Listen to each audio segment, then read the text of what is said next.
I want you to fire me.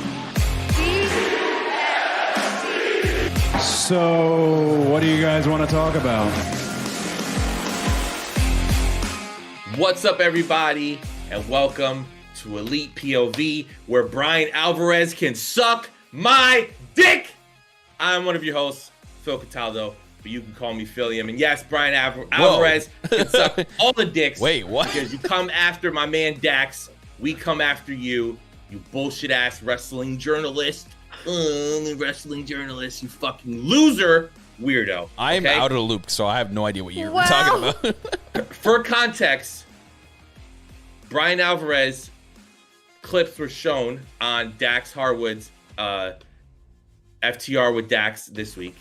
They showed a clip of Brian Alvarez trashing the FTR angle, saying FTR doesn't need to be in a storyline. No one cares about storylines. He just wants to see them have great matches. That's all they care about. Meanwhile, for the last, 2 months, all I've seen on social media is clips of fucking fuckboy over there being like, AEW sucks because they don't do storylines, and that's their problem. That's why they'll never succeed, right? They didn't have Rick Boogs playing a guitar for Shinsuke Nakamura. So how are we supposed to get invested? What is the storyline? Now they're giving us a storyline, and he's bitching about it. And his little fucking drones are coming out and being like, But other than that, I'm Phil Cataldo. Call me Philium. Welcome to the fucking sass-filled show this week. Yo. I had no idea. My partner in crime. Yeah, we're off guard here. Me and Jack, you're like, what? Ascended, bro, you about to get blocked, bro. Ain't no Philium Alvarez. Right? My partner in crime, both of them. We got the draw. Partners in crime. Yeah, partners in crime. I dropped out of school. I don't know how to fucking make things plural. Right What's now? Plural? Yeah, exactly. We have the draw, Jackie Rodriguez, who is hype AF because once they announced that FTR match was even close to the vicinity of where she lives, she copped them tickets. So, Jackie, how are you feeling? Well, there's such thing as a cold open to a show, but I feel like that was a red hot open to today's episode of Elite POV. Sometimes you gotta do what we do, you know what I mean? Eddie Kingston hugged the Young Bucks on All Access. My soul has been cleansed. That was something. But anyway, yeah. So yes, your girl will be in Long Island, New York. I regretfully will be in Long Island, New York, because that is a place that I don't typically schlep myself out to, but I will be there. Schlep. Wow, we're bringing out all the words today. Schlep. Okay, schlep.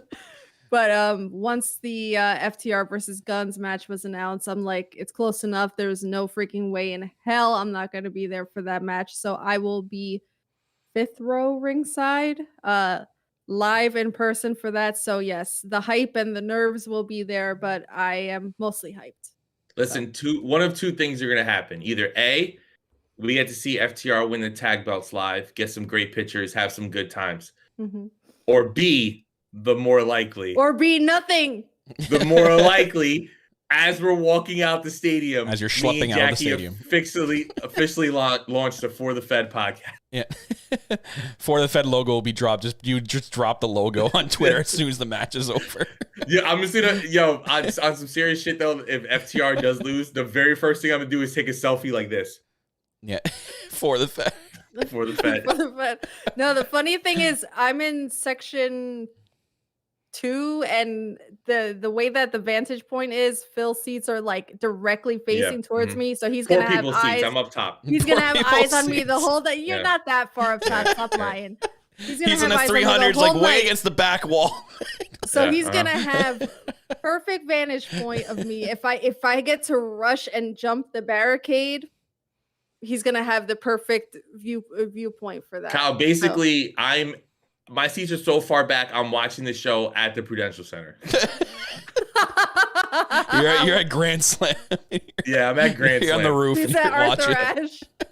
And the other voice you hear, because I forgot to announce it. That's all right. We're all over the place this week. Who cares? We got Mr. Forbidden Door himself, Kyle Master. Mr. Forbidden Door. Whoa. You gotta be. You'll be going to both shows. We got Fretz in the chat saying he may be going to Forbidden Door. That'll be crazy because Fretz is a Fed fan. So in a way, it's a Forbidden Door, right?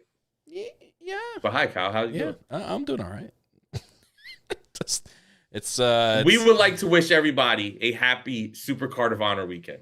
Yeah, I'm very excited for Supercard of Honor tomorrow night.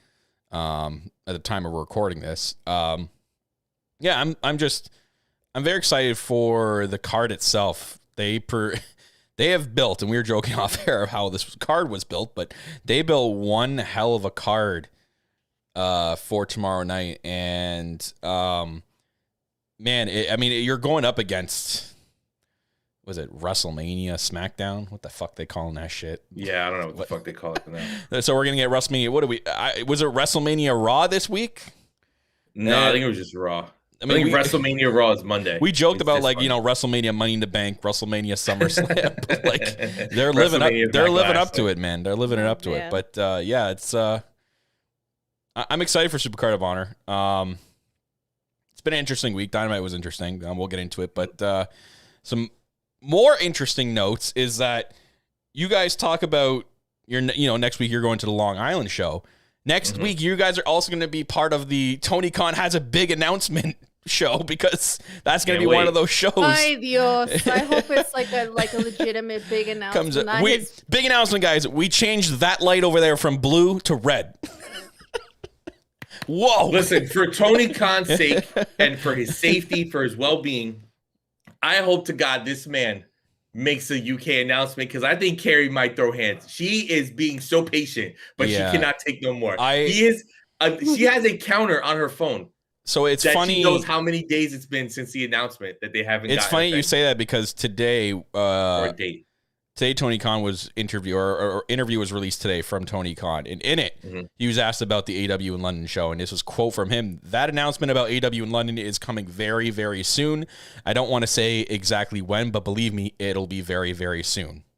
Coincidentally, this comes out in the same report that he's got a very big announcement this coming Wednesday on Dynamite. So my guess would be at least that this Wednesday on Dynamite we're getting the London show announcement. That's my guess, right? We're getting it all announced, right? What else would it be? Fred's popped me in the chat. Did you see what he wrote? Tony's now isn't AW taking forever. I'm not interested. Yeah. Oh my God. I mean, it could be the video game too, right? We can't. I hope not, because we haven't had an update on that in forever, and maybe now we actually have a release date, and maybe it could be an announcement. It could be it's going to be released on the day Double or Nothing comes out, right? Double or Nothing Day, we get the video game too. So, who knows? For Carrie's sake and all the European fans that listen to our show, I hope it's the London show, but we'll see. People got it. So we had the issue last year. We're All Out. Anybody who listened to us last year, oh God, the struggle of what fucking venue is it at? Because we have to buy tickets and we have to get an Airbnb. And we have to kind of figure things out, because the stadiums are wildly far apart. So I just don't want this to happen to the UK fans, where they have to plan what they're going to do, or people from other countries that are going to be flying out for the UK show. I know me and Kyle joked around before about doing stuff like that, and we too broke for that now, right? Yeah, it's keeping me here. But I want that show to be announced real bad.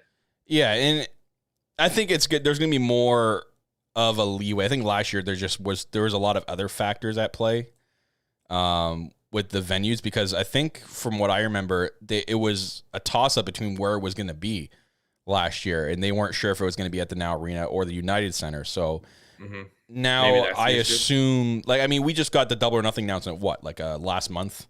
And that's that's February and May. That's that's more alluded time than we had for All Out last year.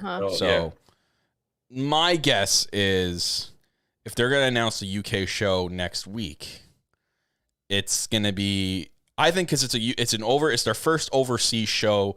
It's probably going to be a really big show. It's not going to be anytime soon. It'll be end of summer into the fall time if it's going to be announced. If they're going to announce it now, at least there's at least a time, and AW can prepare for it, fans can prepare for it, right? You have all that alluded time to get all your travel, your travel documents and what you need to do up until then. Tony Khan, grow some fucking balls.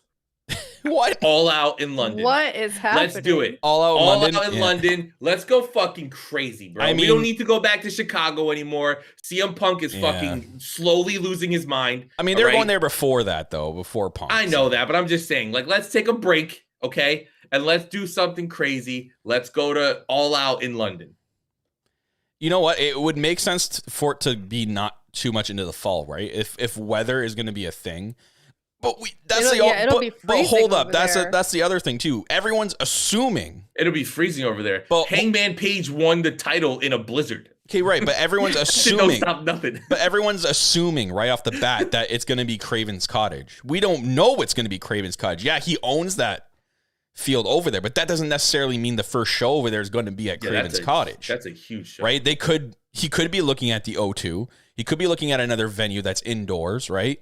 So we can't necessarily automatically think Craven's Cottage, and weather might not be a factor at that point. So if they do it, what if they did Full Gear as the UK show and it's in a stadium? At least it's it's a UK show and they can build a really big Full Gear. So I just can't believe they're gonna sell out Craven Cottage with no storylines. That's wild to me. That's just like what's the story though, bro? What's the story of them going to the UK? I haven't seen anything about UK on TV at all. Yeah, like what's as a casual, they can't expect me to understand is Prince Charles going to requirements. Be there? Yeah, exactly. What's going on? Is Kenny Omega facing Prince Charles? I need to know. Is Kenny Omega facing Meghan Markle? Yeah. Like, is that what's happening or what? Yeah. Are we getting Meghan Markle versus DMD? Like, we need to know. Mm-hmm. What's going on? Yeah. Oh boy. But I guess... so it's very interesting times. Hopefully that's the announcement. If not, you'll just hear me and Jackie scream laughing on camera next week. But listen, that card next week is absolutely stacked. We got Juice Robinson versus Ricky Starks. We got Jamie Hayter versus Riho for the women's championship. We have the FTR match, as we know. It's gonna be a good week, man. Yeah, it's gonna be a really next really week, good and show. They also have the MGF segment. Yeah, it's like the MGF day or whatever. Yeah, that's gonna be fucking hilarious. Hometown boy. Yeah. So, in regard, before we get into this week's AEW, I have the card pulled up on my phone.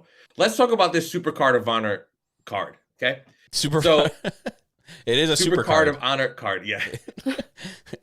So we have Vikingo versus Commander. Nuts.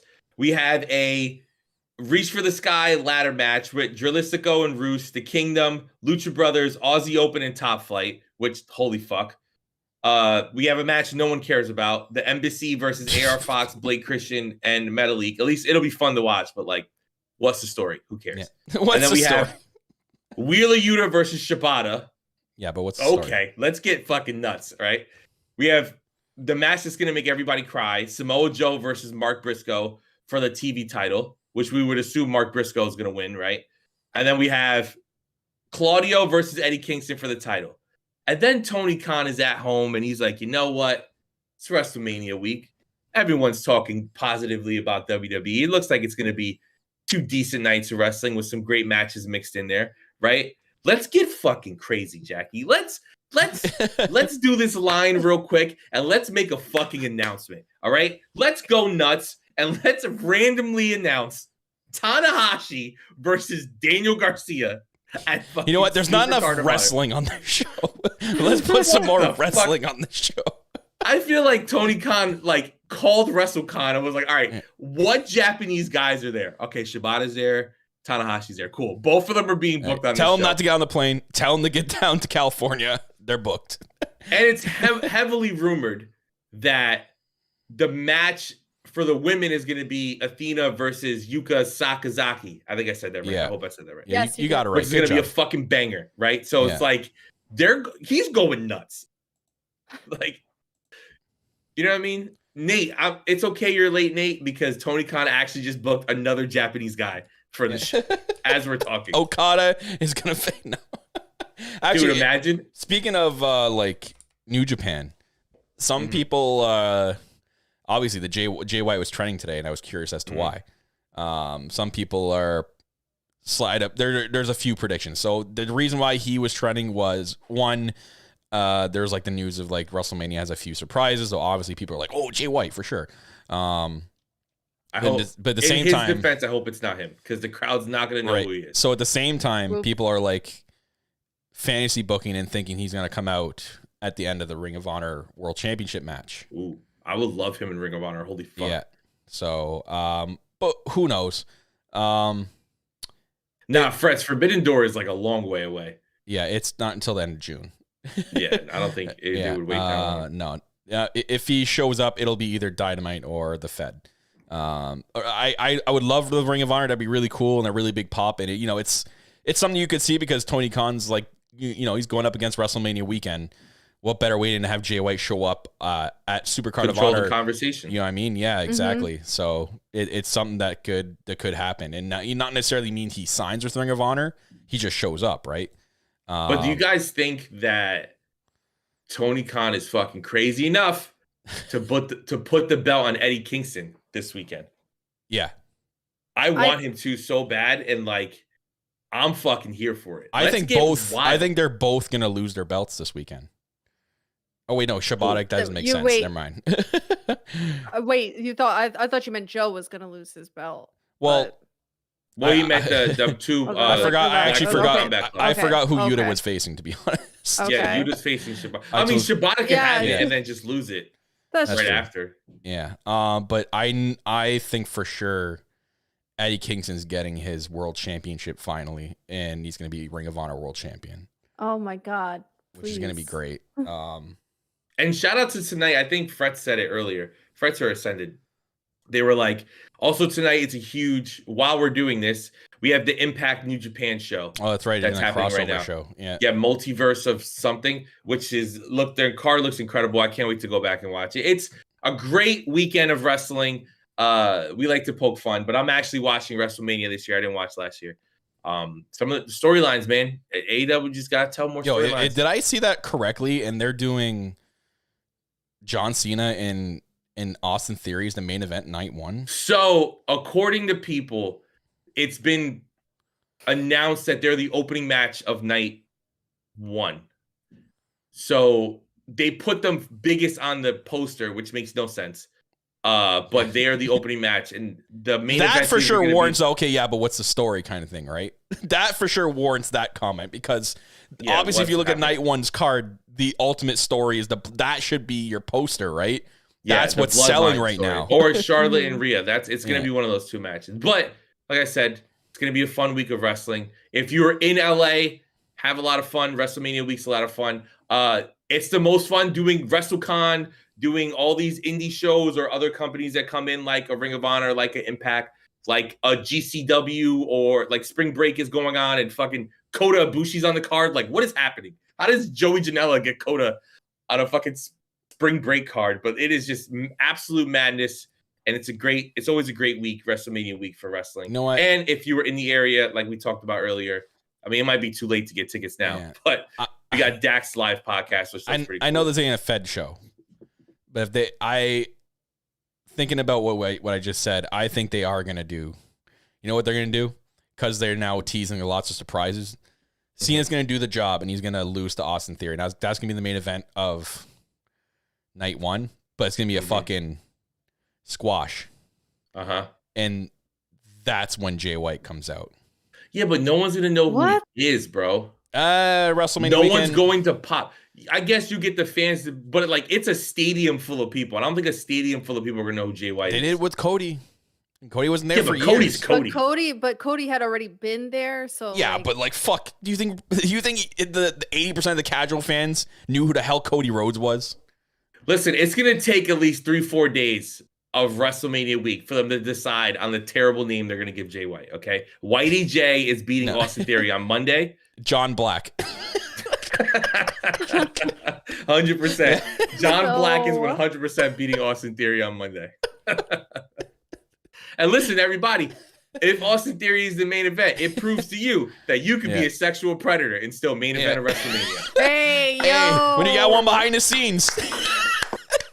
Hey, it don't matter what you did. The boss of the company is also a sexual predator. You too can main event of WrestleMania. Anyways, grooming, get out of here. Yeah, but here's John Cena. What I'm gonna ask this question to you two. Name me one match on the card you are most looking forward to the most. At Mania? No. Or Super Card of Honor. Fuck Mania right now. Bro, fucking Shibata versus Yuta. Okay. Like, what rabbit hole do we fall down? Pure rules, too. Pure wrestling rules, too. Yeah, that we're able to get this fucking match. Like, okay. What universe is this happening? Jackie? No, I'm basic. Give me Claudio versus Eddie Kingston. That main event's going to slap. I'm just going to say that it's not There's going to be a lot of slaps in that main event. So it's not mine, but the tag team championship match is going to be ridiculous. Because of the teams they're in there, also debuting new one. tag titles. Yeah, but it's also a ladder match, so like that's going to be insane.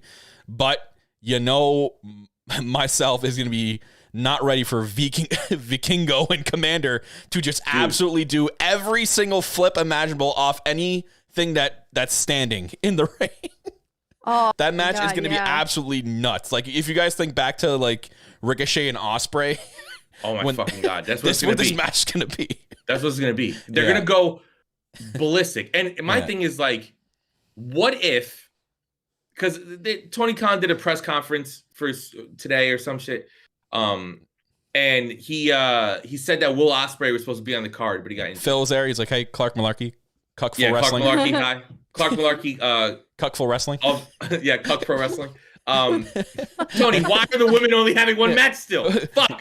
Why do you like 920? What is it? Yeah, what the fuck? Okay, I'm sorry. This is directed to everyone that attends these media calls. Can someone, for the love of fucking God, and please for everyone on Twitter, just ask the question? Have a set of nuts and just ask what it is. I don't care if he gives us a generic answer. At least we have an answer. We need an answer as to why 920 is the preferred slot for the woman. Somebody who doesn't care about being thrown out of the scrum, But if you ask it professionally enough, he'd have to give you. He's not going to be like, no, get him out of here. Wondering. We've seen a lot of growth. Is there in metrics? The women's division? Is there a certain metric you're looking at? Fucking blow him a little bit, right? You're such a great booker. You won head booker at fucking every year. Why do the women only come out? It was 918 last night. We're looking at a watch. Oh, 918. Here comes the Taya Jade segment and the women's match. We're like, what the fuck? What is happening? We just want to know, is there a metric? If there's a metric, sure, cool. At least we know that that's what he's following. But right now, we have no idea why they're doing this. There's no reason given. Clark Malarkey here, Cuck Pro Wrestling. Cuckful Wrestling. What show do you think ends at fucking 920 that you think these women are going to be like, wow, Real Housewives of fucking who gives a shit just ended. You know what I really want to watch? 5 minutes of AEW wrestling. Let me switch over to fucking TBS. No, bro. At 920, whoever's watching is watching already. Real Housewives of who gives a shit. Fuck, dude. I would watch that. I would 100%. And the thing is, like, Ruby and Willow had a good match, and like the Taya Jade stuff seems really cool, and like I'm starting to get really invested in it. But it's just like comical at this point, where it's like, oh, the women are coming out. Oh, yep, yeah, 920. Here we go. Oh, fuck, dude. Yeah. So like we said, great week of wrestling ahead of us. Have fun and don't be assholes. I'll be the asshole. All right, you guys can take the weekend off. I'll be fine. Okay? I'll take the. All right, and Nate, I wish I could do it, bro. Off. They won't even let us fucking interview wrestlers. You think they're gonna let us on a fucking media call? I wonder why. It'll never happen. Even though we've done 3 incredible fucking interviews, but that's besides the point. Maybe the best AEW interviews that have been out there. Just saying. Listen. Just saying. That's crazy to say, but you know what's not crazy to say? Both best Ty Conti and Ty Mello fucking interviews you will ever hear. Okay? Mm-hmm. We didn't ask her about her fucking wedding. We didn't ask her about fucking what her favorite color was or fucking what's your favorite Twizzler flavor? No, bro. We talked about what people actually want to hear about. That's besides the point. Yeah. Let's talk about Dynamite. No, but wait. I have a few other tidbits here before we go. Uh-huh. This is actually interesting. So Tony Khan was asked about Stardom. He says he's very interested in working with Stardom. It's something that I've talked to New Japan about, and obviously they have the business relationship there. It's definitely something I'd be very open to. So put them on Honor Club. That would be sweet. You know we've seen some good work from the Joshis here in AEW. You know me, biggest Joshi fan out there. You know what I'm saying? But it's I'd love to see a partnership with them. Obviously, everyone really wants a certain individual to come into AEW just to have a few matches, which would be cool. I think eventually she will. I get this gut feeling that, I can hear that great theme song. This was actually, oh no, I already said this bit. Never mind. We're good. Let's move on to Dynamite. No, but the one cool thing, Maria Kanellis Bennett was interviewed, and she said that she's working on trying to get a women's wrestling army on the Honor Club, like streaming service, which would be really cool because, I mean, there's not a lot of people at her shows, but the people who have gone to the show said that the shows are a lot of fun and they do a great job of kind of elevating women's wrestling. So that's be really cool to get a all women's promotion on Honor Club. It'll make it even more worth the value that it is, and maybe they're able to use that as a kind of structure to get AEW on some sort of streaming service. And the scary thing, all right, this doesn't have to do with AEW, but it has to do with the market of wrestling on streaming services. I think it's very important to bring up, and then we can get into Dynamite, I promise. Okay. Nick Khan, all right, the Khan we don't like, all right. Nick Khan was interviewed this week leading into WrestleMania weekend, and he said that they are in talks. They're throwing around some ideas of potentially making WWE pay-per-views or PLEs, whatever the fuck they're called, premium live events, the same way that ESPN does with UFC events, where you have to have ESPN Plus, which is like a $5 whatever subscription, $7 subscription, and then you are able to order the $70 UFC pay-per-view. And without ESPN Plus, you cannot order, at least in the States, you cannot order a UFC pay-per-view without having ESPN Plus. So that WWE wants to maybe try to set something up with Peacock where like you have to have Peacock to then purchase a full price pay-per-view. So the only reason I bring this up is because, of course, maybe this could influence what Tony Khan and AEW might do in the future as a way to generate more money. I don't know. It's a scary time, but that shit happened. I ain't watching WWE pay-per-view no more because I ain't paying fucking $70 on top of the Peacock subscription. Yeah. That's wild. Not going back to the old days. Yeah, no, that's great. And they have too many, right? At least AEW has like 4 or 5 a year. They have one a month. That's plus NXT. This shit is out of control. Yeah, it's too much. Yeah. So I don't know. Do you guys want to talk about Access before or after Dynamite? You can talk about it now.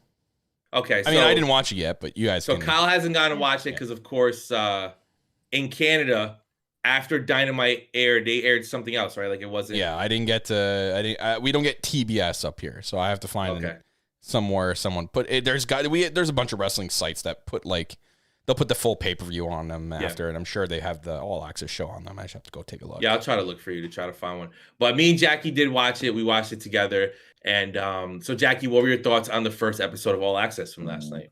I thought it was really interesting, and I appreciate the fact that, you know, we had our concerns that it might be one of these shows that come across as very scripted drama, and you can tell that it's really played up for the camera, very fake situations that are just over dramatized. But I felt it flowed where I mean, you could tell that there are situations that are kind of or played up to the camera, maybe just a little bit, but it felt real enough and compelling enough that I would definitely want to tune in weekly to see it. I like the cast of people that they decided to follow along. Of course, my favorite cinnamon roll, Adam Cole. We get to follow along with the injury and his comeback from it, and we get to see some behind the scenes stuff there, the stuff with Britt Baker and the Young Bucks. I thought overall the first episode and the pacing was really good. I'm very curious to see, especially with the stuff with Britt Baker and Thunder Rosa, if Thunder Rosa is going to get her rebuttal coming off of that, because Britt Baker sure did have a lot to say about Thunder Rosa in the first episode. So seeing what Thunder might have to say in rebuttal to that is very interesting. But overall, I think the show is well done. I hope it stays on this type of course because it could be very, very interesting TV. So first of all, I had the microphone on my computer working. So if I sound like shit in the first 30 minutes screaming, really? I'm sorry. Now it's on. Yeah, it's on the actual mic. Oh, I didn't even notice.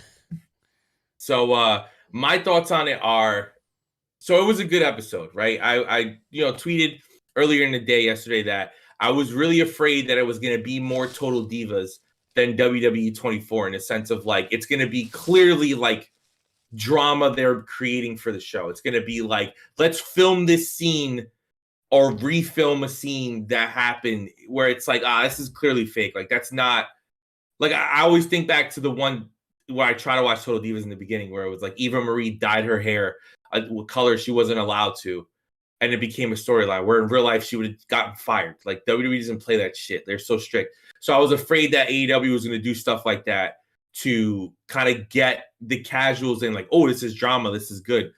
And they did kind of start like that, right? Going back to what Jackie mentioned. So within the first 5 minutes of the show, they're like, show starts, hi, I'm Britt Baker, this is who I am, this is AEW, blah, blah, blah, blah. Here's a little bit of my backstory. And then it's a scene, it's Britt, Jamie, Saraya, and Tony backstage. And besides Saraya, they are fucking trashing Thunder Rosa. And I was like, oh no, they're starting off with the drama. And like, obviously we know the real life drama between Britt and Thunder Rosa, right? Enough people have reported it now that like some of it's got to be true at least. But the show does kind of get away from that for a little bit, and we get to see Britt and Adam Cole. Adam Cole be the ultimate cinnamon roll. Get to see their relationship. We get to see the Young Bucks and stuff like that. We get to see a lot of interesting people backstage. Like we saw like Swerve and Danhausen like having fun in the beginning of the episode. But the one thing I do got to draw notice to, of course, I'm the Ty guy, right? And we love Ty and Sammy on the show. I think they came across looking like genuinely great people, the same way they came across on our interview and in Ty and both of them, were like people that you understand their story, right? You see Sammy's passion. You see him even in the coming up thing, right? They show him like crying after the Danielson match, the second one. They did a great job of humanizing both of them. And the biggest shout out that I can give is Sammy Guevara takes responsibility for stunting Ty Mello's growth as a performer. And he, obviously, who gives a fuck what we think, right? But I think it was cool for him to say that publicly because I think it lets wrestling fans at least forgive her. Yeah. Right? And I think because she was a huge baby face, and even Ty says it in the show, like Tony had a bunch of plans for her as a baby face. They start getting booed. Everything gets thrown out the window. Right? You see Sammy's passion. You see Ty's passion. I'm very excited to see where they're going. The saddest thing about the show was watching Adam Cole's heart break in real time. Because Adam Cole thought that they were like a week out of full gear. And him and Britt went to meet with Doc Samson. And he was like going in there interviewing him, right? And he's like, oh, I'm getting clear. Like, I feel good. I feel great. I'm ready to go. And Doc's like, you're not ready yet. And to think he just came back last night and we're in pretty much April is nuts. What he must have gone through these last couple of months. But all in all, I think it's a really cool watch for people who want like a little extra. Yeah, we got it. We're going to get the fake drama bullshit like we saw with Ruby and Ty even more, highlighting what's to come. But I think if you kind of look past that stuff to bring in the casuals, there's some really cool AEW behind the scenes stuff that we get to see. Like we got to see Sanjay Dutt kind of run the promo with Britt and Jamie, right? Like we got to see him do that. I don't know. I thought it was pretty cool. I can't wait to watch it, because he popped us in the chat because he was like, is this show scripted or fake? And then he was like, oh, they made Atlantic City look nice. It's fake. Yeah, and me over here thinking like, oh, AC Adam Cole. Yeah, exactly. We're like, wait. Because I wasn't watching, so I don't know what was going on. Oh, man. It was just, and like we saw Adam Cole with Kyle O'Reilly, and like we see like people mixing it up backstage and kind of talking and stuff like that. Like we saw Ty talking to her opponent before they walked out for their dark match. It ended up being a dark match because I watched it again. But I don't know. It was a good watch, and I'm excited to see where they can go with it. Nervous still where they might go with it because Thunder Rosa does get to answer back. We see like what's coming, so I don't want this to be the Thunder Rosa versus Britt show, but and like it's still cool. Are we gonna get brawl out stuff? No, I don't think so because in the Bucks thing, they were like, that was the lowest point of our career and we don't want to talk about it. And then it moved on because the show starts the week the Bucks come back. But maybe we'll get 1 week where it gets brought up again. Oh yeah, because we just see the clip with Nick talking about it, right? So maybe when Kenny comes back, because Kenny's not back yet. So there's probably going to be like footage like later down the line where like conversation gets brought up that Punk might be coming back kind of thing. And maybe that's when it gets brought up again. Maybe. But like season 2, right? Yeah, we'll see. Well, I mean, they're probably going to base the success of season 1 on if they continue with season 2, right? They want to see like how the feedback is. And from what I've seen on social media, the feedback was pretty good for that first episode. People are genuinely excited to see how the second episode plays out. So I guess time will tell with this show. And for their sake, I hope it works, because it'll be, like you said, it'll be a fantastic way to kind of gauge that casual audience in as well. Not like we know like the product is for the hardcores, but you know, you're going to gauge in that casual audience to watch and maybe eventually become hardcore fans by, you know, that's how you start. You start as a casual fan. The best way to look at it is this. Here's the best way to look at it, right? Just Kyle made me think about it. They asked Anna Jay why she wanted to become a pro wrestler. And she says she used to watch Total Divas and she was a fan of the Bella Twins. And then she became a wrestler. So if they're able to use this show the same way that Total Divas was used to get female fans in, maybe they can use this show to get non-wrestling fans in. Because AEW already has the diehards. They have their international fans. They have the lapsed fan that ended up coming back because they're bringing a lot of these legends in, right? Whether I like it or not, they are bringing them in, right? And it's like you have the new, cool, hip wrestlers like a Darby that WWE would never take a chance on because they would change him too much. And you have like MJF, who's just like unfiltered, like fucking a madman. His stuff on the show was really funny. He like has like one line that's hilarious. But like, I don't know, this could be really cool for the growth of AEW, which is all we want. We want them to keep growing. We want them to go to bigger venues. We want them to be at the fucking football stadium in the UK. So like, this is only positive for AEW, which is awesome. Yeah, no, 100%. But Jackie, you have final thoughts on the show? No, I think we summed it up pretty well. Okay. So let's get into AEW. Let's get into AEW Dynamite from last night, and the match that I want to start off with, and I want to go to Kyle first. Oh, okay. Hi. Because Kyle is a huge Kenny Omega fan. Oh. We get Kenny Omega versus Jeff Cobb for the IWGP United States Championship. Kyle, what did you think of this match? Because fuck, was it a banger? Oh, man. This was everything I thought it was going to be and more, especially from a Kenny Omega match. You have, obviously, we all see it. The cleaner's back. Old Kenny's back. And we got a lot of it throughout this match, especially at the end. The ending of this match, all the sequences that led into the ending of this match was my favorite part of the entire match. Just the Jeff Cobb hitting that V trigger, sending Kenny, you know, maybe he didn't go fully into the Shadow Realm, but Kenny got a little bit into the Shadow Realm and then was able to wake himself up because Jeff Cobb sitting there about to hit the one-winged angel on Kenny, and the whole crowd like stood up and went, "Oh shit, we're gonna see Cobb hit the one-winged angel." But I mean, it was fantastic. This was so well done, and Kenny pulling off a big win. But you know, obviously, crazy enough. This is crazy. I want to throw this out there. You know, believe it or not, to any fans out there, there's a lot of story going on with Kenny right now, and the stuff leading up to his match this week was even crazier with the whole Don Callis thing, and them talking about the Bucks and them talking to Hangman, and what went on after the Kenny match was the craziest thing that happened this week on the show. Kenny with the beatdown, or getting beat down by the Blackpool Combat Club, or, you know, BBC, whatever Hangman wants to call them. You know, it's up to him. Which is hilarious because I pointed out to Phil, if you guys go back and listen, when Hangman says BBC in that interview, you can hear someone in the crowd that's listening faintly in the back go, "Ha!" just like an audible just ha, because they caught it right away. Which is funny, but yeah, there's the beatdown, and then all of a sudden, and it catches the crowd. It caught the crowd so off guard that they didn't know how to react. They're like, "Was this done by mistake?" Because all you hear is Danielson's theme, and there's no Titantron or anything on. People are just like, "What the hell is going on? Is this a mistake?" And all of a sudden, Bryan Danielson comes out of the curtain. People started popping. They're like, oh shit, he's actually here. Like people were confused because he's been gone for weeks since that promo he cut saying he's going home. There's been weird vignettes playing on New Japan TV that looks like a dragon at the end of it, and people thinking he's going to go do like a New Japan circuit, which still could be the case. You never know.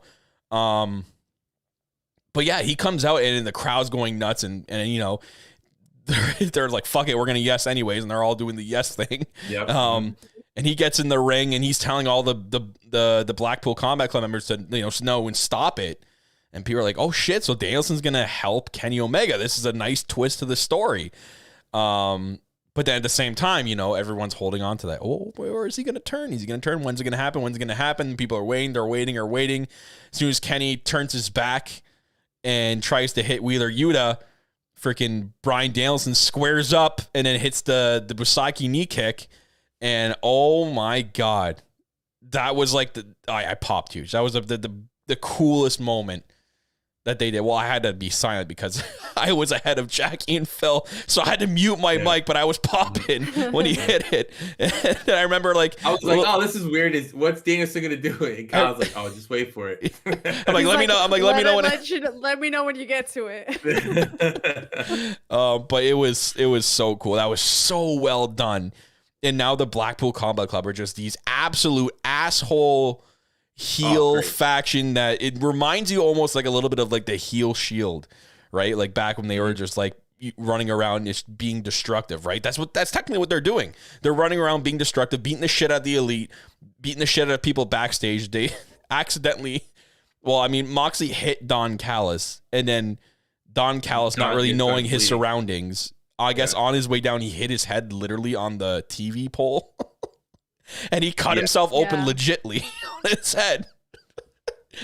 Which I read that report. I'm like, oh man, Don, poor guy. But it's cool because now they can add that into the story. Put his body on the line for the story, man. Right? Commit to the bit. It's great. But it was, again, match was fantastic. And the story they're doing right now with the Elite is interesting.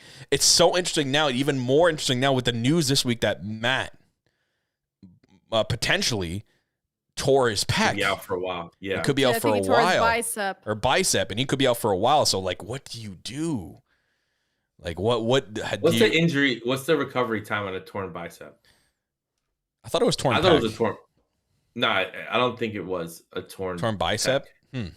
Torn pec. He's out for a year because Cody was out. Oh, that's true. A year. So, unless he's John Cena and comes back in 4 months. But still, I thought I read that he was declining the option for surgery, so that would reduce the time for recovery. So it's 3 to 4 months on Google. So if he's to fully heal, so if he's declining, he might be back in a month or two, which kind of puts it at double or nothing. So, I think the whole cool thing about it is like, with everything that happened this week, and we didn't get to really talk about it because obviously was yelling in the first segment, but so Moxley did an interview with Renee on her podcast, and he talked about all the crazy Punk stuff that's going on. We don't get into that, but on that interview, Moxley talks about how much fun he's having working this angle with the Elite, getting to work with Hangman. He talks about how the BCC are coming at this from a respect angle. Like they respect the Elite. They just, they happen to be friends with Hangman. So like right now they're going to war with Hangman and anybody that's associated with him. So like they're collateral damage. He also makes a comment that I thought was very interesting on that podcast, which is, who's to say that Blackpool Combat Club jumped the Bucks? Maybe It wasn't us. We don't know. Maybe it was us. Maybe it wasn't us. And I don't know. I know when it happened, a lot of people were like, maybe it's CM Punk. Maybe it's FTR and CM Punk. Like, we don't know where they could go. And now with the news of Matt being injured, maybe we won't know for months. Maybe it's something that they have to rewrite altogether. But I do think it's pretty cool that we get this after the match, because the main storyline in AEW right now is the BCC versus the Elite slowly forming back together with Hangman, which is going to be absolutely beautiful when it happens. But the Kenny and Jeff Cobb match was just otherworldly, right? I think I love the fact that they had a promo package that aired before it. I love that in that promo package, Excalibur talked about how Jeff Cobb was on the show before, because if you guys remember, he was like the mercenary that Chris Jericho brought out to attack. I think it was Moxley, right? Or somebody when Jericho was feuding with them in the beginning. So I don't know. I think they did a really great job of kind of showing people the story, because the story is a New Japan story, but it's also a New Japan title. So you would understand that. But I don't know. I thought the match was great. But Jackie, what'd you think? I thought the match was incredible. As it's a Kenny Omega singles match on AEW Dynamite, of course, is going to be freaking amazing. But Jeff Cobb also he's a freaking incredible competitor. I think every singles match I've ever seen with him, and tag matches too, when he's with Great O'Khan, have been phenomenal. The man is like a freaking brick house. Anytime somebody runs into him, it's like running into a freaking brick wall. The V trigger that he hit on Kenny, oh my God, it looked like he was about to freaking take his head off. He had a lariat on Kenny, which looked like he decapitated him. He got oh my God, there was a point. Oh, the fact that Kenny Omega came out to Devil Sky. Oh yeah. Popped me. I'm like, it's such a thing of beauty that it's a New Japan title that they're fighting for, and they gave him his New Japan theme. Freaking brilliant. I love the little attention to detail like this, because yes, storytelling, people. We keep coming back to that. It's like the AEW does pay attention to those fine details for those fans that do pay attention. So, but Cobb hitting the standing moonsault for a guy his size to be able to move like that, I just think that those little things are brilliant. But Danielson going full heel at the end. Give me Danielson versus Omega forever. We got to be in the house live for that when it happened at Grand Slam. Incredible 30-minute draw. Give me more of that. I will not complain. So everything about this feud and the way that it's playing out is brilliant. I can't wait to see what happens next. Yeah, and we got Kenny versus Buddy, or I got it, right? I'm still waiting on Kenny versus Mercedes Moné, right? Fingers crossed. We'll see what happens. But Kenny versus Danielson, like Jackie said, the first time was unbelievable. So the second time is going to be even better. And the inevitable hug between Kenny and Hangman is just going to make us all cry. Why? Because AEW tells stories. You just got to fucking pay attention. Another thing that happened last night, that is a huge story that is also happening in AEW right now. We got Ruby Soho versus Willow Nightingale. We see the Outcasts come out together. They have a brand new t-shirt. Doesn't look like the best t-shirt, but I still want it. All right. When we get this money situation up, I want that t-shirt. I think that t-shirt. At least they have something, right? That's what I'm saying. At least they're doing something. I thought it was a fun match. I thought Ruby and Willow worked really well together. I love the stuff with Saraya and Tony on the outside. They're so good at being heels. It's unreal. One thing I will say before Kyle gets to say it, I'm jumping in. Why did Riho not come out with the pipe? Yo, what the fuck? Come on, man. That's the best part of this whole thing. Her last week running with a 25 pounds, 25 pounds with a 20-pound weight on her, and she comes with that pipe, and everyone runs. But like for the eyes show. closed, just swinging away last week. That was like the best part. That was like the best thing I've seen in all my years of watching wrestling. It was just amazing. It was just so great. But Jackie, what did you think of this match between Ruby and Willow? I liked it a lot, actually, and I liked the fact that they gave it some time. Willow Nightingale, man, from the time that she stepped into AEW, I felt like she really has that it factor and that star quality about her. And she's very memorable every time that she steps in the ring. And I love the fact that she has that like joyful aura about her every time she steps out there, but she really did play up the whole like disappointment that she's stepping in the ring with somebody that she had all this like love and faith in, a former partner, and now she's looking across from the ring. She's still trying to like plead to her to like come back to the light side, if you will. But we know that Ruby is too far gone, and so Willow bringing out all that aggressive anger that her friend has betrayed her. She's very good at playing up the facial expressions, playing up the anger, and I love the evolution that we're seeing from Willow from the first day that she came into AEW and getting signed till now. And I really think that she is one of the standout breakout people in this company. So that theme song too. Bob. Oh hell yeah! Yeah, it just you see they always show the crowd dancing. It just makes you want to dance like every single time. It makes you want to dance, and if you're not singing along to Willow's song like Taz, you're doing it wrong. Taz sings. I love Taz. Pause me when Taz sings a lot of theme songs. He sings a lot of theme songs. He sings he sings another theme song all the time too, and I forget. He sings Ruby's theme. Yeah, Ruby. Ruby, so ho.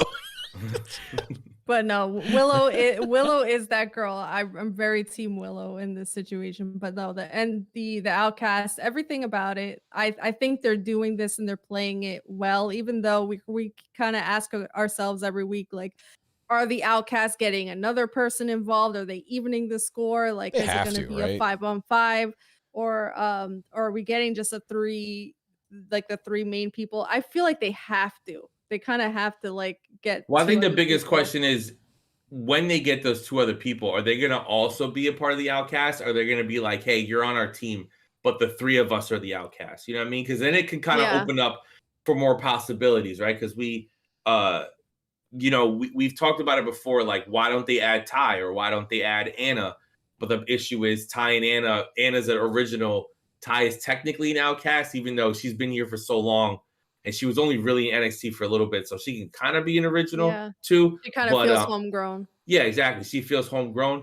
But like that's an interesting way. Like, hey, Ty and Anna are gonna help us because we're heels and they're heels and they're going at them. Mm-hmm. It can be they can kind of like explore their options more that way. Or like you could bring in Athena and she doesn't have to fully join the Outcast, but she can just be there because she's also an Outcast outsider too. So I don't know, it's just very exciting. But Kyle, what'd you think of it?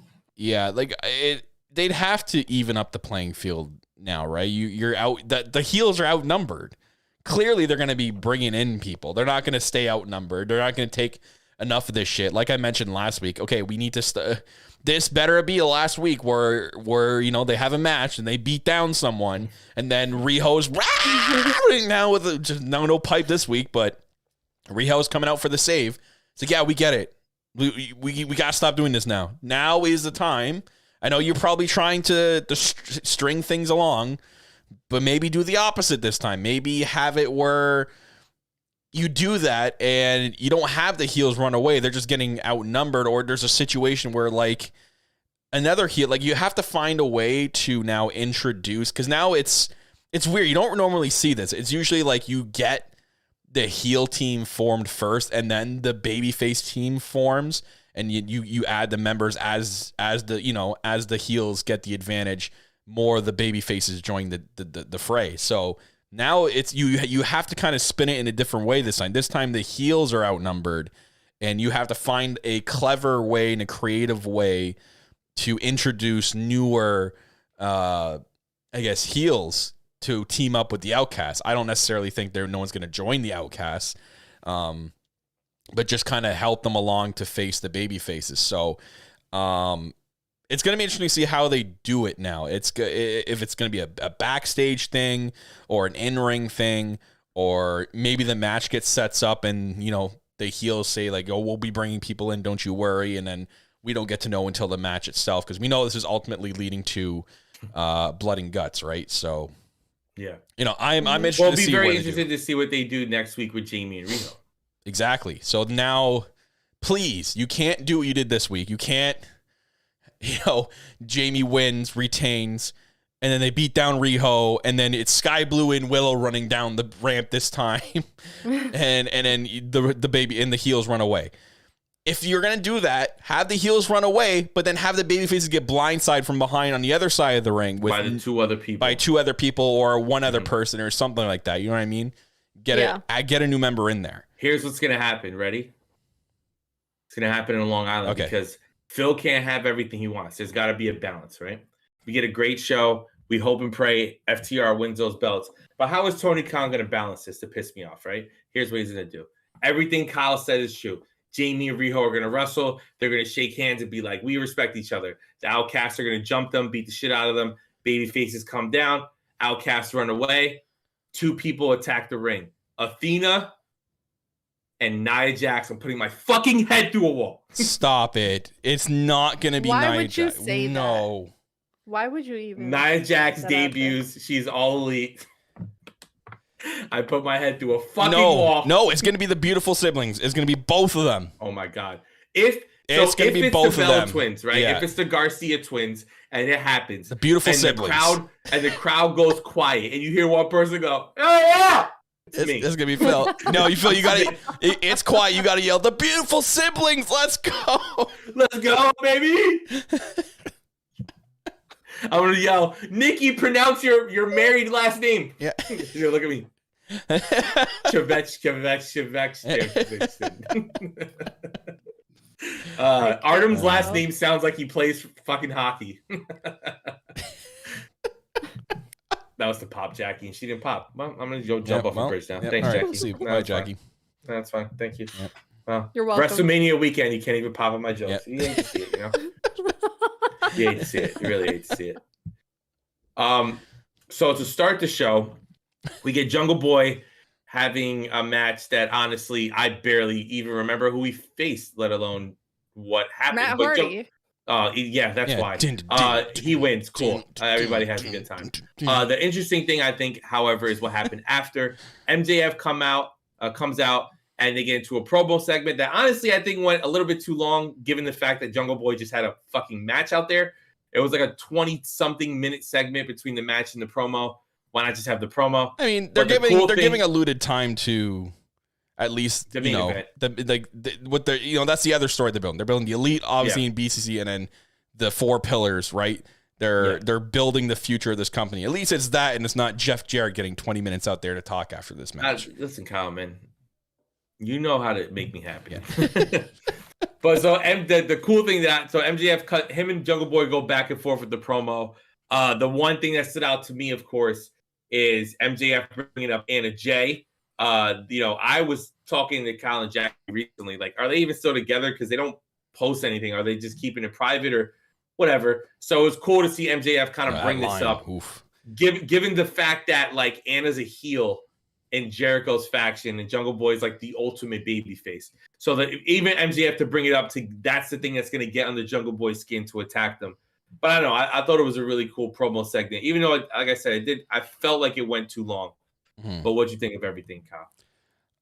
I liked it. I know what you're saying, that it did feel a little long, and it did. It was getting to a point where like, okay, are we gonna wrap this up anytime soon? But at the same time, I had the same thoughts as I just said. I'm like, I'm happy that at least they're giving the alluded promo time to stories that deserve it, right? We're not giving alluded time to stories that don't make sense, rush stories, QTV, Jeff Jarrett and Sanjay Dutt. You know what I mean? Like, we're not giving that alluded time to stuff people don't want to see. We're getting, like, people want to see this four pillars match, so we're building this story. It's just adding more things to their eventual Fatal 4-Way match at Double or Nothing.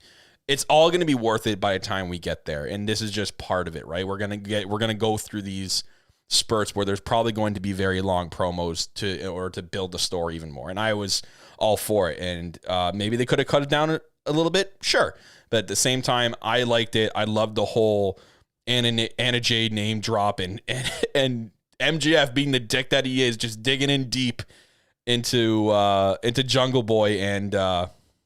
Basically like, you'll always be Jungle Boy, even though, you're sitting there trying to change your name to Jack Perry. You're always going to be that Jungle Boy, that person that relied on other people to kind of get over, which, MJF kind of was a hypocrite in a sense a little bit there, right? He kind of rode the coattails of Cody in the beginning. He rode the coattails of the JAS too with Jericho. So, faction called the Pinnacle, right? So I was shocked that Jungle Boy didn't get the chance to bring that up, but I'm sure someone will. But I liked it. I'm happy, and I'm loving where this is going. And next week is going to be interesting to see who out of the four, if not all three, get to be in the in-ring segment for NJF Day, because that's oh my god, and in his hometown too, which is going to be yeah. This is where they're going to have to tread a little bit, because doesn't matter who it is, they're going to get booed because that crowd is going to be so MJF heavy favored. Yeah, it's going to be so pro MJF that, which, sadly enough, I kind of think it's probably going to be Sammy. So. They'll probably do get Sammy out there just to kind of balance it out. But I do think the cool thing, Jackie, and I want to get your opinion on this. So MJF brings up the fact that when him and Jungle Boy wrestled in 2020 on Double or Nothing, that he assumed or he figured out that he respected Jungle Boy and he thought that this was going to be his wrestling soulmate for the rest of his career, right? Everybody has one. Some people are lucky enough to have more, but he figured, and if anybody remembers, that match was unbelievable. Oh yeah. Right. And it was one of those things where it's like, oh my God, is this going to be like, and I've said this from the beginning, I think Jungle Boy is AEW's version of Shawn Michaels. If he continues to develop at the trajectory that he is, I think his in-ring work is unbelievable. And as a babyface, he's just so lovable and so good. So, Jack, what do you think about MJF bringing that stuff up? Huh? I was going to add quickly. I wonder how he'd be as a heel. Because, eventually Shawn Michaels trendsetted himself and he turned heel. He cuts his hair. He cuts his hair. Yeah. That'll be interesting. Yep. Look, you see Jackie's face? Wild. Yeah. Heel work right there, 101, right? Jackie just got so disgusted at the idea of Jungle Boy cutting that beautiful hair. Yeah. I mean, hair grows back. It's okay. You're going to throw all that away? It grows back. His hair isn't, it's not like me where it just didn't grow back. I shave one day, I'm like, it'll grow back, 22. And then my hair's like, hi, he's psych. You said it. Yeah. But what did you think, Jackie, about the whole promo and MJF bringing that aspect of it up?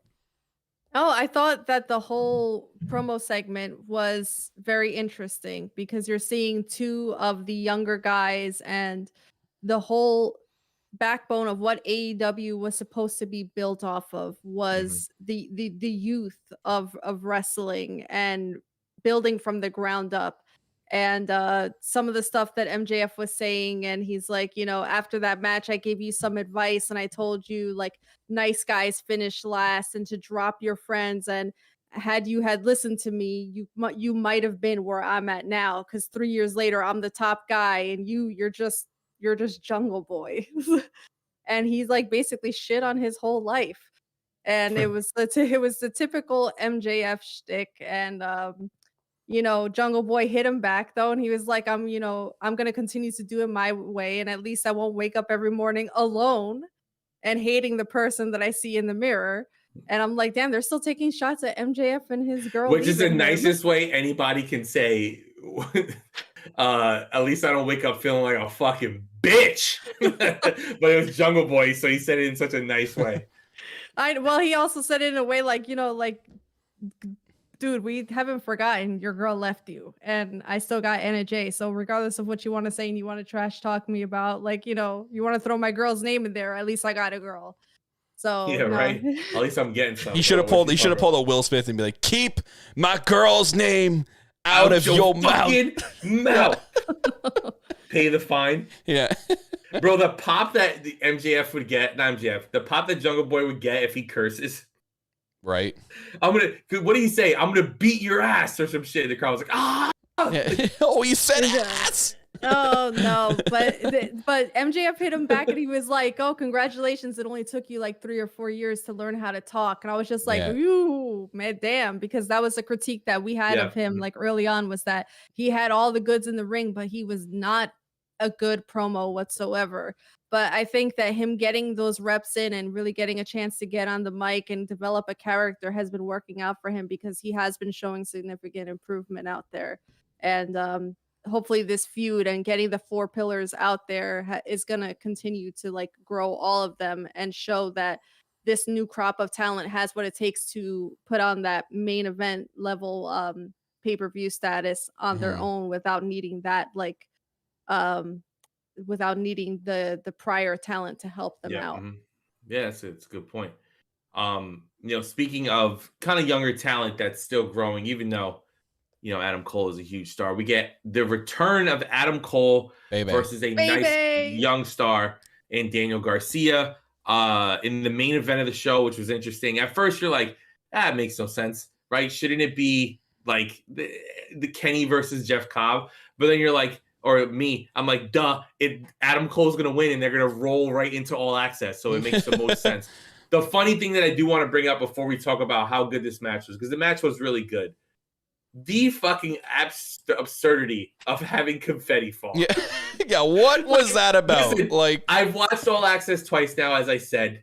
All right, part of me is like, okay, I get it. Like, it was a huge moment. This guy thought he was going to come back a week before Full Gear in November. Now we're in April, and he's finally coming back. Britt Baker comes out. They kiss. It leads into All Access. I get it. Just still, in theory, he won a regular singles match, and fucking confetti fell from the sky like he won the world title. Like, what? Is this going to be his thing every match? He's just going to have confetti? Leave my man alone. Funny, bro. It was so funny. You know what? They missed a big opportunity. They should have waited till the theme song hit the right time, and when he did the boom thing, the pyro, the confetti should have went. Oh, Kyle, I made a TikTok of this, but if you go back and watch when him and Britt kiss, they kiss at boom. No, they don't. Yes, really? They do. They go something, and then they go boom, and then they kiss, and then wait, hold on. It goes boom, and they kiss at the same time, and then the confetti falls. So it's like boom, kiss, confetti. I'm like, this is so corny. I love it. Oh my god. Yeah, the confetti is overkill. Like that was just like, okay, all right, fine, sure, maybe. I don't know. Listen, I saw somebody online like, what if Cole would have lost? For me. Yeah, what if Cole would have lost? What if Cole lost, bro? I mean, it would have fit Garcia, right? He's over the top. He's in the JS. Yeah, I guess. Y'all are but haters, I mean, the match was good. I mean, if one of you guys want to bring it up, I'm kind of too scared to talk it into fucking reality of the Jericho stuff. But Jackie, what'd you think of this match as the main event and your cinnamon roll being back? I'm not like, I won't go too into detail. I'll just say that I'm happy as hell. I'm really happy to see him back. They did enough of the playing up like he was clutching his neck and his head a lot in the match, just enough to make you think like, oh, he's playing up the injury, and like enough deniability, like, oh shit, like he could potentially be injured again and stuff like that. It's classic wrestling 101 after somebody comes back from an injury like that. But I know we did the womp womp when it was Daniel Garcia because of his personality and stuff like that. But Daniel Garcia is a tremendous in-ring competitor, so it makes sense for Adam Cole to have a comeback match Jackie, like that against him. He is not an in-ring competitor. He is a pro wrestler. He's a sports entertainer. No, he's a sports entertainer. Shout out to Daddy Magic. Daddy Magic is a national freaking treasure. I just want to show him some love. All right. But no, and that crowd with the chants that, oh, Adam Cole, baby. Amazing. Freaking amazing. Unbelievable. But no, the match was great. I'm so happy to see Adam Cole back. I freaking like the confetti. I love all that extra shit. Y'all can hate on it all you want, but I was just so damn happy to have Adam. You know what I would have done, actually, now that we're thinking about it, if we're going extra, you guys remember the clip of when Bret Hart won the world title and everybody came out and held him up on his shoulders and they were like, Bret Hart. They should have did that.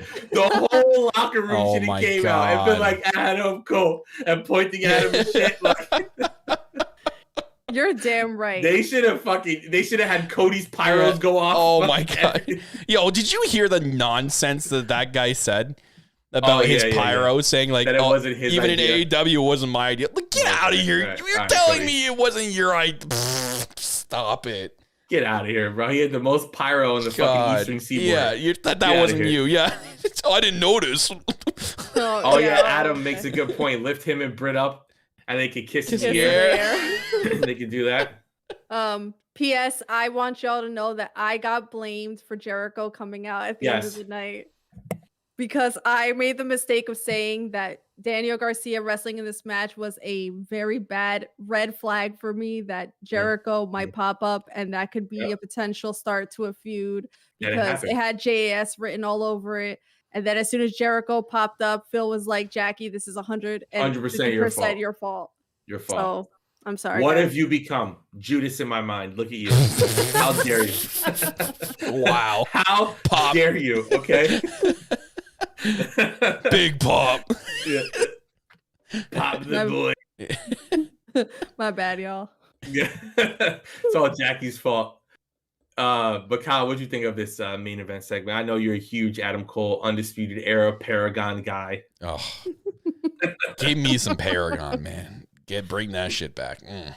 But yeah, it was good. It was a great match. I said it last week. I knew that Cole and Garcia were gonna have a fantastic in-ring wrestling match, and sure enough, they did. And it's good. Adam Cole looks good. He look, they're obviously anyone gone for a significant amount of time is going to show a little bit of rust. There was a little bit of rust, but that's going to be shaken off quickly because Adam Cole is who he is. And especially in a company that doesn't have house shows. Yeah. And you know what? I know we're all fretting because of the look backs that Jericho did. And, but at the same time, like Cole, I don't think has ever faced Chris Jericho, has he? No. So in a way, it's almost like I think these two could probably make a decent feud. I know we're sick and tired of the JS, but like I think Cole is going to bring out that Jericho that we saw too when he was facing was it Bryan Danielson? And it brought out the Lionheart Jericho a few times. Oh yeah. Yes. Yeah, I think we're going to get like Cole to bring out that Jericho again out. And I think my thing is it's not even Jericho match-wise because the matches are going to be excellent. It's the fact that it's like, is this feud, if we think Adam Cole's going to win the belt at Full Gear, is this feud going to last the fucking Full Gear? Because Jericho's feuds last like 11 months. Yeah. It's like you're in a Jericho feud longer than you have to sign your actual contract to the company. Like it's unreal at this point. It's tough. It's tough because like you'd think that like maybe Adam Cole would try to or would sort of now tie into the Elite stuff maybe. Yeah, I don't know. Considering what's going on, but I mean they have the 4v4 there, so you don't need a fifth unless they plan on adding a fifth, which they're not going to. So, I don't know. If he does feud with Jericho, you'd like to think that they don't feud past Double or Nothing. Cole goes into Forbidden goes into Forbidden Door and has like another crazy match with somebody. Maybe has like a one-on-one match with Okada, which would be really sick. I don't know. Listen, when it's fucking Adam Cole versus Chris Jericho with red shoes from New Japan in a shark cage, right? Don't say you didn't warn me. Okay. Don't say I didn't warn you. But I'm just happy he's back because like he's honestly like he's a top tier talent in that company. So it's good to see him back and that he's it seems that he seems to be okay. Yeah, and healthy and able to have that type of match that he had with Garcia and able to kind of be back in a feud, right? AEW, has struggled at times last year. They seem to be hitting on all cylinders right now, even though Twitter doesn't think so. I think they've done an exceptional job since Brawl Out of kind of resetting what the company should look like. And you're bringing in someone like Adam Cole, who was a heel when he left. You remember he attacked the Bucks. That's right. They were going to go into that whole story. And then Forbidden Door happens or whatever. People get hurt, whatever. But it's cool to see him back as this major baby face. A lot of people, including myself, thinks that eventually down the road, he'll be the one to beat MJF since I don't know what the fuck they're doing with Wardlow now, where he has just negative momentum at this point, which sucks. Breaks my heart. But we might find out on the podcast tonight. So yeah, it's true. Yes. But silver linings to all of this, right? Yeah. Right? Silver linings to all of this, people. Round of applause. This means the JAS will not be feuding with the House of Black, everybody. This is beautiful. Hey. Oh, this is fucking beautiful. As far as we know. All right, this is beautiful. I will watch Jericho and Adam Cole have a match all the time because guess what? I don't have to watch fucking Jake Hager be in a tag match against the House of Black. All right, Jackie, I just want you to know I had a chicken salad for dinner tonight, and I had croutons in it, and I was laughing hysterically. With every crunch of my salad, I was laughing, thinking about you and your croutons. But Adam has a point in the chat. He said, "So, who House of Black feuding with them?" You know what? I don't know. Point. That's an excellent point because I asked, I texted. I can't answer that question. And I was like, "Where is House of Black?" That's a good question. They're on Rampage tomorrow night, so there you go. Rampage. Is it tomorrow night? I guess. Are they doing Rampage and Ring of Honor at the same time? Ring of Honor's tonight. Oh, Ring of Honor. Ring of Honor it's usually at 7. but they pushed it back to 9 to 9. No, I'm talking about Super Card of Honor. Oh, Super Card of Honor. I think it airs after Super Card. Super Card's 8 to 10. Oh, no? Okay. Yeah, I think it's not like till midnight like other pay-per-views. I think you're right. Hopefully. I don't know. There's like a lot of matches, so who knows? I mean, it could be. Yeah. Imagine they kill their own ratings. So like, what the fuck? Well, what happened? Last year it was like that. Supercard and Rampage were running at the same time. Well, lucky for them, no one watches Rampage. So what are they really losing? Let's be honest here. All right. Yeah. There's more people at that Impact show on Thursday. No, I'm just kidding. There's no one. There's no smaller numbers than Impact audiences, which sucks because Impact is really good. I don't know. It's what else happened on Dynamite this past week? Some stuff with the Acclaimed and JAS. The Butcher and yeah. Which cool, I guess. Yeah. I mean, Butcher showed. Butcher is a fantastic wrestler. He's really developed and gotten his body into tremendous shape. I just want to see the Butcher and the Blade as a tag team. I think they're a fucking great tag team. We remember them facing off on FTR when they very first got here, and they had that one-off match. And we've seen them have some great matches here and there. But it's like, they don't have to win the feud. How about this? We're talking about trios. Let's get the real spooky people versus the Hot Topic spooky people with Kip Sabian and Butcher and the Blade.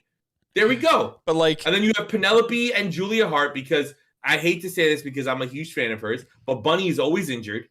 So, there you go. There's your first feud. And it gets Kip Sabian and the Butcher and Blade on television. But it's not even the problem here. The problem here is we're still running into the international title not being defended against international people. Bro, it's still the Americans versus America. Bro, the second they announced that shit, it popped because I thought of you saying that. Yo, you might as well call it the Civil War belt, because goddamn, it's always U.S. versus U.S., man. Jesus, Kyle. Yeah. Is that all you know about our country? Well, it looks like it's going to happen again. So, freaking Trump gets impeached, y'all going to have another civil war. There you go. Yeah. That was fucking. Hey, maybe that's why they did it. The Civil War title, we tie into modern culture. Yeah. It's got political. You can't say AEW is not modern. Yeah. They got the finger on the pulse. So, Adam, we 100% agree with you. Fight that for the international title on international waters. Or if you can't do that, you keep bringing in these foreign wrestlers, right? You brought in Commander. You brought in Vikingo. Let them face Orange Cassidy. Fuck. They're international talent. Just bring in international talent to face him. For the international title. That's what I mean. It's not, you might as well rename it the U.S. title at this point, because that shit is still being defended. If you're not going to do that, if you're not going to do that, you should have never made this title to begin with, even though it's one of the prettiest titles in wrestling. But you shouldn't have made this title to begin with and just kept the TNT title being like this. Yeah. So we wouldn't have to sit through poor Will Hobbs having to deal with bullshit ass QTV. And what, is QT Marshall going to bury me on Twitter too? Yeah. It sucks. It is so fucking boring. The first week I was like, all right, it's not that bad, but it's just annoying now. And Will Hobbs deserves better, because Will Hobbs is a fucking great wrestler. He'll be on Dax's podcast tonight, which is going to be hilarious because him and Wardlow are still in that feud. Interesting to see how they kind of tiptoe the lines of kayfabe when you add alcohol to the mix. Yeah. So that's gonna be kind of cool. It's just Rampage too. They built. We're at the end of the show now, but they built. So Rampage going up against Super Card of Honor, it would be interesting because they built Rampage up really great this week. They have Takeshita versus Takeshita. Yeah, Kings of the Black Throne against Best Friends, Shafir versus Valkyrie, and Andretti versus Juice Robertson. So it's like, they're going that's a hard lineup to go up against. And that's I'm not watching it till Saturday morning, but they're going, which is hilarious. It's like, oh shit, Tony Khan's booking both. He's like, shit, how do I compete against my own product that I'm booking? How do I compete against me?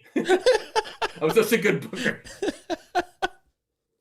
Oh wait, if he wins Booker of the Year next year, do they have to differentiate between companies? Yeah. Like first place, Tony Khan, AEW. Second place, Tony Khan, Ring of Honor.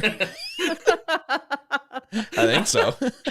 Because if you're not watching Ring of Honor and Honor Club, it is fucking awesome, right? It is such a good show. It is the closest thing we'll ever get to NXT Black and Gold, and it's a lot of fun. And 2 women's matches.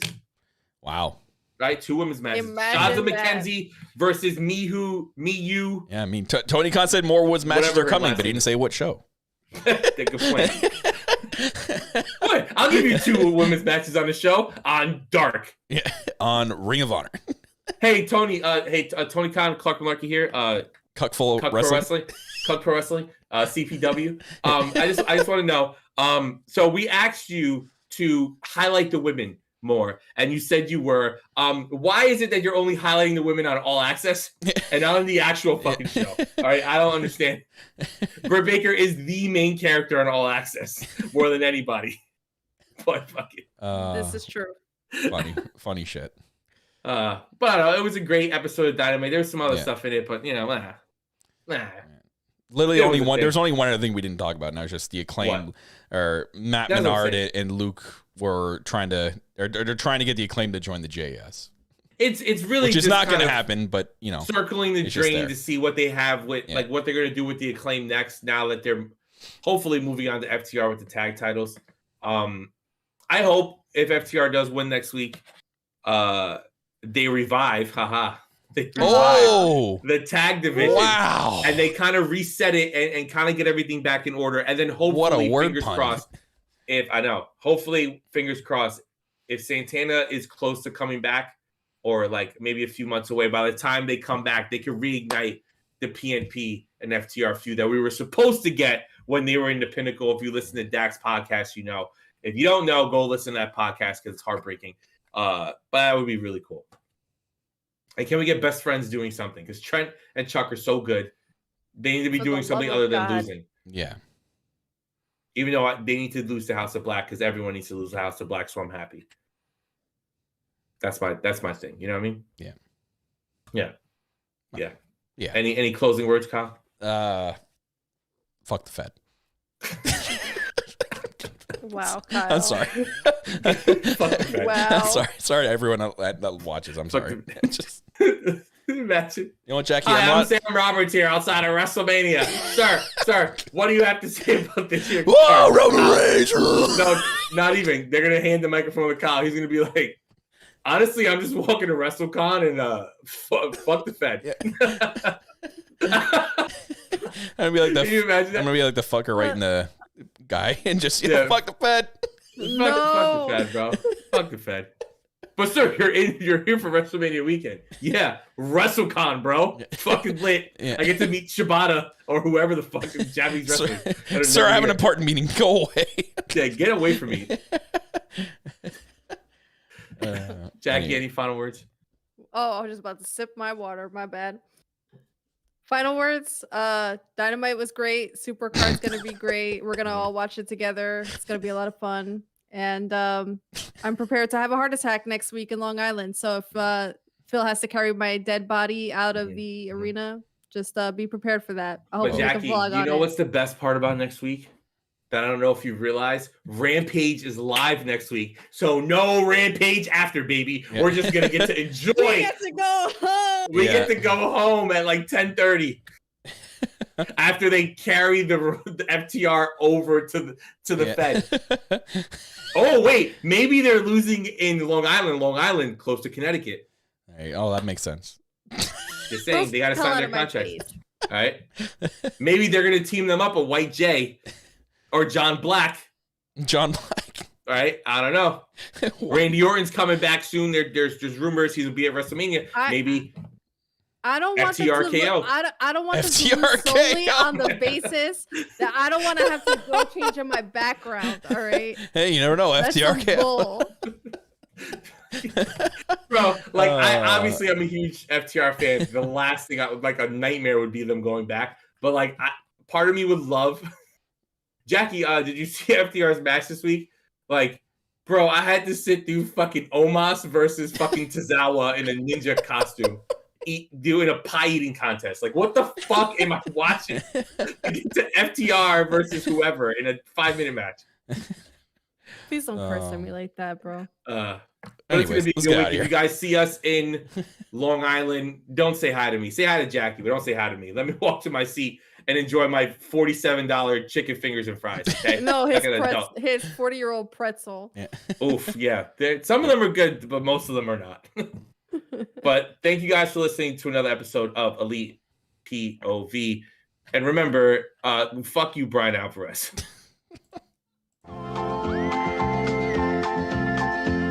There's a voice that keeps on calling me down the road. That's where I'll always be. Every stop I make a new friend. Can't stay for long, just turn around and I'm gone again. Maybe tomorrow I'll want to settle down. Until tomorrow I'll just keep moving on. Nice work, everyone. Sharp broadcast. Really good. Everyone on the floor as well. Really